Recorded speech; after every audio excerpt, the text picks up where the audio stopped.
अमरोहा में 10 साल का बच्चा मोबाइल पर रील देख रहा था। दावा है कि वो अचानक गिर पड़ा।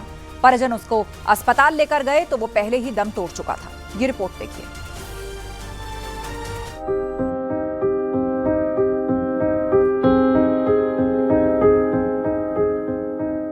मोबाइल पर रील देखते देखते अनहोनी, 10 साल के बच्चे की मौत, हार्ट अटैक से जान जाने की आशंका।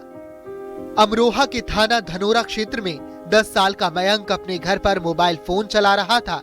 परिजनों का कहना है कि वो रील देख रहा था और रील देखते देखते अचानक वो गिर पड़ा और बेहोश हो गया। पहले तो परिजनों को लगा कि चक्कर आया है, उसे उठाने की कोशिश की, बात की गई, लेकिन उसकी तरफ से कोई जवाब नहीं मिला।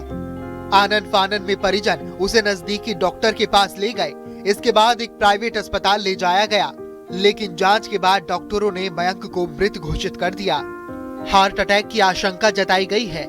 मयंक की मौत के बाद पूरे परिवार में कोहराम मच गया। केसरा गांव की घटना है, जब चौथी कक्षा में पढ़ने वाला छात्र मयंक मोबाइल पर रील देख रहा था। शाम करीब 5 बजे वो चारपाई पर बैठा था। डॉक्टर की शुरुआती राय हार्ट अटैक की है। कोई इसे मोबाइल फोन से निकलने वाली रेडिएशन से जोड़ रहा है, कुछ लोग इसे अचानक आई प्राकृतिक मौत बता रहे हैं। बच्चा रजाई में बैठा, ठंड का टाइम है, तो रील देखते देखते अचानक ही उसे पता ना क्या हुआ, ये रेडिएशन का फर्क हुआ या उसके हार्ट अटैक हुआ। वो देखता देखता पीछे को गिर गया। परिजन इतना पहुंचे, उसे देखा तो पल्स नहीं चल रही थी उसमें। अचानक लेके गए, जहां तहां दिखाया पर वो बच्चा बच नहीं पाया। और पीएम वगैरह कराया नहीं था, तो एग्जैक्ट तो उसमें पता चलता, लेकिन ये तो एक उसके साथ ही दफन हो गया मामला। तो ये है कि मोबाइल के रेडिएशन से वो हुआ है। अस्पताल से शव घर लाया गया। गांव में खबर फैलते ही लोगों की भीड़ जमा हो गई। हर कोई स्तब्ध था। इतनी कम उम्र में इस तरह की मौत ने सभी को सोचने पर मजबूर कर दिया है। गहरे सदमे के बीच बिना पोस्टमार्टम कराए ही बच्चे का अंतिम संस्कार कर दिया गया है। पोस्टमार्टम ना होने की वजह से ये साफ नहीं हो पाया कि बच्चे की मौत की असली वजह क्या थी। घटना के वक्त मयंक की मां रसोई के काम में व्यस्त थी। पिता घर में कुछ काम कर रहे थे। चारपाई पर बैठा मयंक फोन पर रील स्क्रॉल कर रहा था। अचानक मयंक का शरीर ढीला पड़ा और वो बेड पर ही बैठे बैठे लुढ़क गया। गिरने की आवाज सुनकर जब परिजन दौड़कर पहुंचे, तब तक घर की खुशियां खामोशी में बदल चुकी थी। मयंक की अचानक मौत ने पूरे इलाके को झकझोर कर रख दिया है। मयंक के पिता दीपक किसान हैं, हंसी खुशी अपने परिवार के साथ रह रहे थे। किसी को अंदाजा नहीं था कि उनके बड़े बेटे मयंक के साथ ऐसा कुछ होगा। जब वो फोन देख रहा था, तब भी अंदेशा नहीं था कि उसकी जिंदगी की ये आखिरी पल साबित होंगे। मयंक के जाने से परिजनों पर दुखों का पहाड़ टूट पड़ा है। उसकी मां का रो रो कर बुरा हाल है। अमरोहा से शिवोम शर्मा के साथ bureau report, news 18 UP Uttarakhand.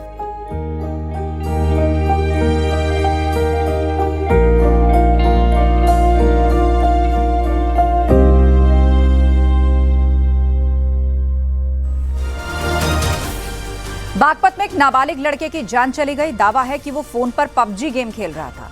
जब परिजनों ने काम करके वो वापस लौटे तो फांसी के फंदे से झूलता हुआ उसका शव मिला। ये रिपोर्ट देखिए। पबजी की लत ने ले ली जान। फंदे से लटका मिला लड़का। घर में मचा कोहराम। भारत में पबजी पर बैन है, लेकिन फिर भी इसके दूसरे वर्जन के साथ कई लोग खेलने में इस्तेमाल कर रहे हैं। बागपत में एक लड़के की जान चली गई। दावा किया जा रहा है कि उसे फोन की लत थी, जिसमें वो अक्सर पबजी खेलता था। लंबे समय से वो पबजी खेलता आ रहा था। परिजनों ने उसे कई बार टोका भी, लेकिन वो नहीं माना। मृतक लड़के का नाम रंजीत बताया गया है।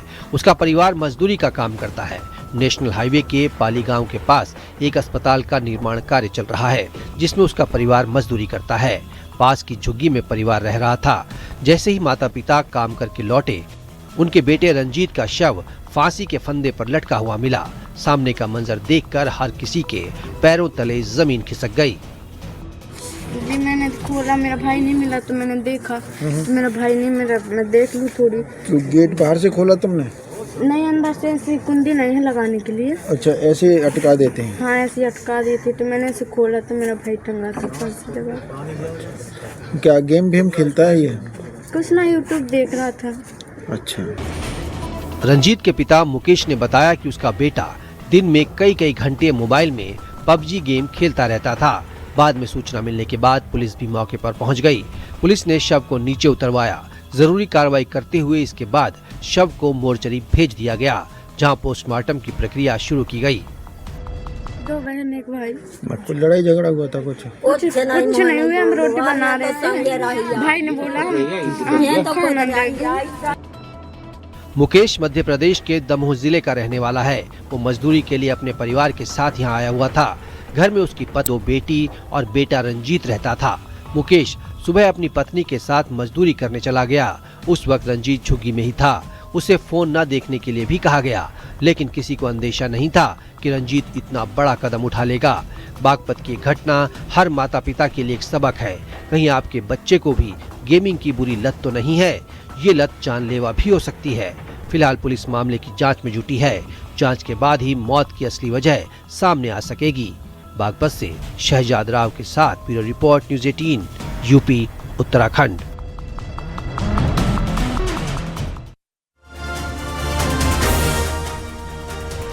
रायबरेली में पुलिस के हत्थे ठगी का एक आरोपी चढ़ा। आरोप है कि असलम साधु बनकर अपने साथ अब्दुल के साथ आया और महिला को उलझा करके उसके गहने उन्होंने हड़प लिए। पूरा मामला इस रिपोर्ट में आपको दिखाते हैं।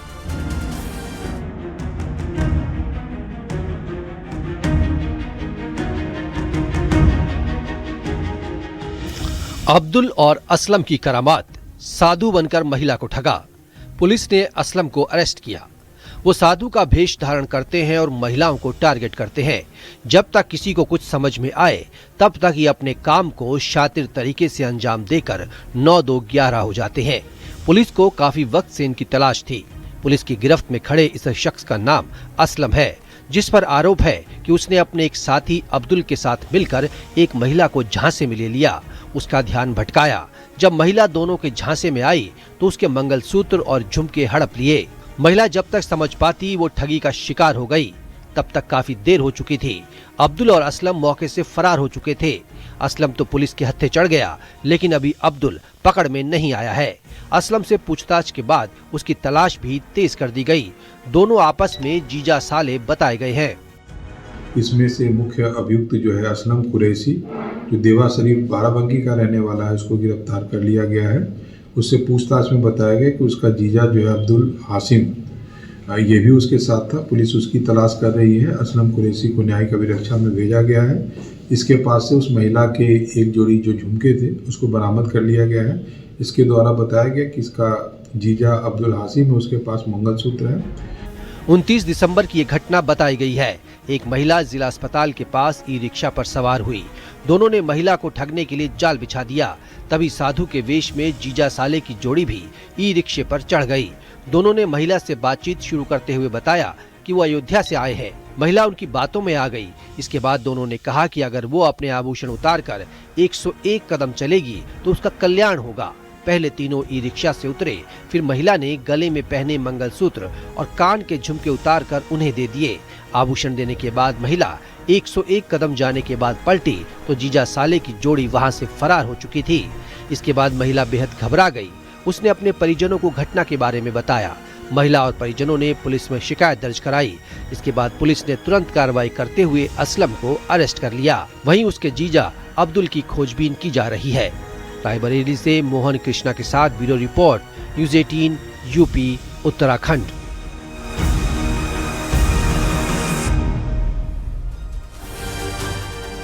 प्रयागराज माघ मेले में फर्जी वीडियो बनाकर सनातन धर्म की छवि को खराब करने वालों पर कार्रवाई हुई है। 2 लोगों को साइबर क्राइम थाना पुलिस ने गिरफ्तार किया है।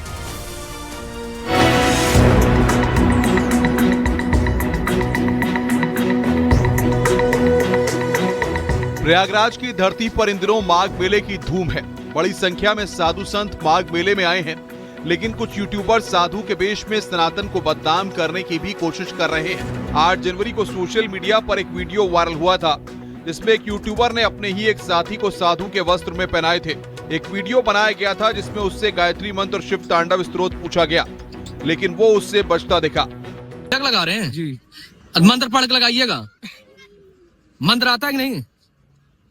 हाँ। अरे मंत्र नहीं आता भाई, बिना मंत्र पढ़े नहीं लगाना है। मंत्र सुनाओ। अच्छा गायत्री मंत्र सुनाओ। अरे गायत्री मंत्र पढ़ के सुनाओ। लगाओ गायत्री मंत्र पढ़ के सुनाओ। लगा रहे हो, मंत्र नहीं आते तुम्हें? आधार कार्ड दिखाओ। आधार कार्ड, बिना आधार कार्ड तुम्हें मंत्र आते? कोई मंत्र सुनाओ। ओम चंदनम ओम। ये क्या? अरे कहाँ? अरे पकड़ो। अब देखो कसम के यार, फेक भगवान यार। अब देखो ये आता नहीं यार। अरे वीडियो वायरल होने के बाद इसको लेकर लोगों का आक्रोश बढ़ने लगा। इस भ्रामक वीडियो के जरिए सनातन धर्म की छवि को खराब करने की कोशिश की गई थी। वहीं इस मामले में कार्रवाई करते हुए साइबर क्राइम थाना पुलिस ने आरोपी प्रदीप साहू और चंदन कुमार को गिरफ्तार किया है। प्रदीप प्रयागराज तो वहीं चंदन बिहार के मधेपुरा का रहने वाला है। दिनांक 8 जनवरी को सोशल मीडिया पर एक वीडियो वायरल हुआ था, जिसको साइबर सेल प्रयागराज द्वारा संज्ञानित करते हुए जांच की गई थी, जिसमें यह पाया गया कि एक व्यक्ति द्वारा सोशल मीडिया पर माघ 2026 के अंदर जाकर पूर्व नियोजित तरीके से एक स्क्रिप्टेड वीडियो बनाया, जिसमें उसके द्वारा अपने एक सहयोगी को गेरुए वस्त्र धारण करवाकर तथा क्रियाकलापों से उसको ढोंगी सिद्ध करते हुए एक भ्रामक वीडियो बनाया, जिसको उसके द्वारा अपने सोशल मीडिया अकाउंट पर पोस्ट किया गया और उसको वायरल कराया गया। दोनों आरोपियों के खिलाफ साइबर क्राइम थाने में आईटी एक्ट के तहत मुकदमा दर्ज कर उन्हें जेल भेज दिया गया है। Bureau report, news 18, UP Uttarakhand.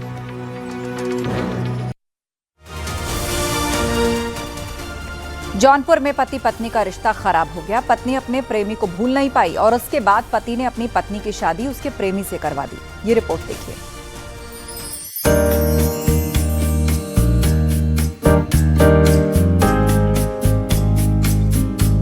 पति पत्नी के रिश्ते में खाई, पति ने पत्नी की जिद मानी, मंदिर में प्रेमी से शादी करवाई।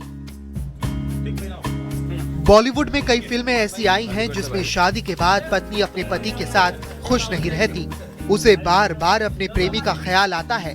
हम दिल दे चुके सनम भी ऐसी ही फिल्म थी।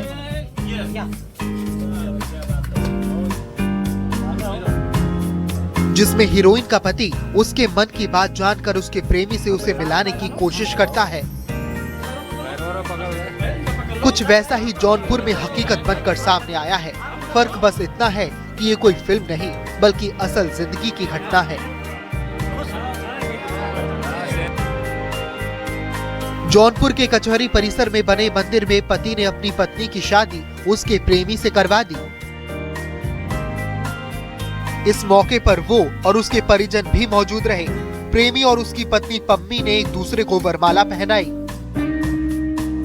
प्रेमी राजू ने पम्मी की मांग में सिंदूर भरा। शादी से पहले जौनपुर कचहरी में लिखा पढ़ी हुई। दोनों ने फैसला किया कि अब वो कभी साथ नहीं रहेंगे। पति तनंजय प्रजापति ने हंसी खुशी अपनी पत्नी पम्मी को उसके प्रेमी के साथ विदा कर दिया। तंजय का कहना है कि 3 साल पहले उनकी शादी हुई थी। शादी के 1 साल के बाद बच्चा भी हुआ। दोनों मुंबई में रहते थे, लेकिन रिश्ता ठीक तरह से नहीं चल पा रहा था। पत्नी लगातार अपने प्रेमी के संपर्क में थी। इसी बात को लेकर आए दिनों दोनों पति पत्नी में विवाद होता था। प्रेमी राजू पम्मी को मुंबई से भगा ले गया। घटना के बाद तंजय ने नजदीकी थाना में शिकायत भी दर्ज कराई। बाद में पता चला कि उसकी पत्नी पम्मी राजू के साथ फरार हो गई है। मैं सबको स्टाफ को काम पे लगाने के बाद मैं फिर वापस फोन किया 10 बजे, तो मोबाइल स्विच ऑफ आने लगा, बंद हो गया मोबाइल। फिर इनकी मम्मी फ़ोन की मेरे को कि आप वापस गए क्या? बोला मैं वापस आ गया। बोलती उसका फ़ोन नहीं लग रहा है। मैं बोला फ़ोन तो मैं भी लगाया था, पूरी घंटी की नहीं उठाई रहेगी, कपड़ा वपड़ा धोती रहेगी। बोले ठीक है। फिर मैं 10:30 बजे कॉल किया, फिर मोबाइल बंद बताया। तो मैं अपने सर से बोला मेरे को तो नहीं मालूम था कि ऐसा मैटर है। मैं सर बोला मैं जा रहा हूँ, मेरी वाइफ का थोड़ा उल्टी आ रही है, तबीयत ख़राब है, मैं अर्जेंट में जा रहा हूँ। मैं 11 बजे वहाँ से निकला, 12 बजे पहुँचा, आके देखा कोई नहीं था। इनका मामा का लड़का था, एक 13 साल का, वो खाली रूम में पड़ा था। तंजय को जैसे ही पता चला वो जौनपुर में अपने गांव पहुंचा। इसके बाद उसने हालात समझते हुए अपनी पत्नी की जिद मान ली। वो पत्नी और उसके प्रेमी को लेकर कचहरी पहुंचा। यह लोग आपस में, इनके नात रिश्तेदार सभी लोगों के सभी इकट्ठा हुए हैं, सभी लोगों के सहयोग से यह कार्य हो रहा है। आज यहाँ क्या प्रक्रिया हो रही है? प्रक्रिया यह हो रही है, एक लिखा पढ़ी हो रहा है इन दोनों के बीच में कि अब आपसे हमारा कोई मतलब नहीं है, हम लोग आपस में कोई कानूनी कार्रवाई नहीं करना चाहते हैं, हम लोग अलग अलग रहेंगे, दोनों पति पत्नी। और इनका एक लिखा पढ़ी हो रहा है राजू बैरागी और पम्मी प्रजापति का। आज से हम दोनों अपना साथ में रहेंगे, मंदिर में हिंदू रीति रिवाज के अनुसार जाके शादी करेंगे। वहीं दूसरी तरफ पम्मी का कहना है कि शादी उसकी मर्जी के खिलाफ हुई थी। उसके ससुराल वालों ने शादी से पहले कई बातें छिपाई, जिसका उसे बाद में पता चला। वहीं उसका पति भी किसी दूसरी महिला से फोन पर अक्सर बात करता था। मेरा शादी हुआ था, मेरे मर्जी से नहीं हुआ था।